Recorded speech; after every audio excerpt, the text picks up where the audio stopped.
পাবনার ফরিদপুরে পেয়ারাপাড়া ও জমিজমা সংক্রান্ত বিরোধের জেরে হামলা ও বাড়িঘর ভাঙচুর সহ কুপিয়ে ও পিটিয়ে কয়েকজনকে আহত করার অভিযোগ উঠেছে প্রতিপক্ষের বিরুদ্ধে। গেল সোমবার উপজেলার দত্তপুঙ্গলী গ্রামের উত্তরপাড়ায় এ ঘটনা ঘটে। বিষয়টি নিশ্চিত করে ফরিদপুর থানার ভারপ্রাপ্ত কর্মকর্তা হাফিজুর রহমান জানান, উভয় পক্ষই অভিযোগ দিয়েছেন, এ ব্যাপারে আইনগত ব্যবস্থা প্রক্রিয়াধীন। আমাদের ঘর বাড়ি ভাঙিছে, আমাকে আহত করছে, আমার ভাইকে করছে, আমার চাচাকে করছে, চাপাটি দিয়ে মানে রামদাও দিয়ে।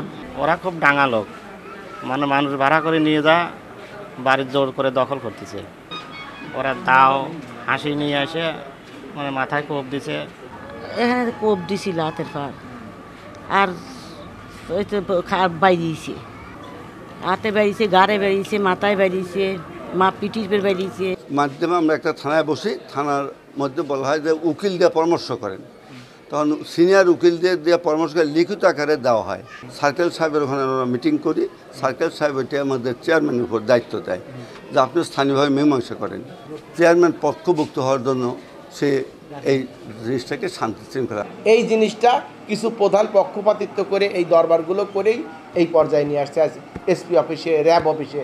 আসলে তো অরিজিনাল আদালত হচ্ছে এর সুরাও দিবে। দুই পক্ষই হাসপাতালে আছে, দুই পক্ষই মারামারি করতে, দুই পক্ষই মার খেতে, দুই পক্ষই হাসপাতালে আছে।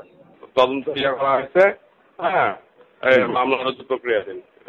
পুলিশ তাৎক্ষণিক গেছে, আইন শৃঙ্খলা স্বাভাবিক আছে।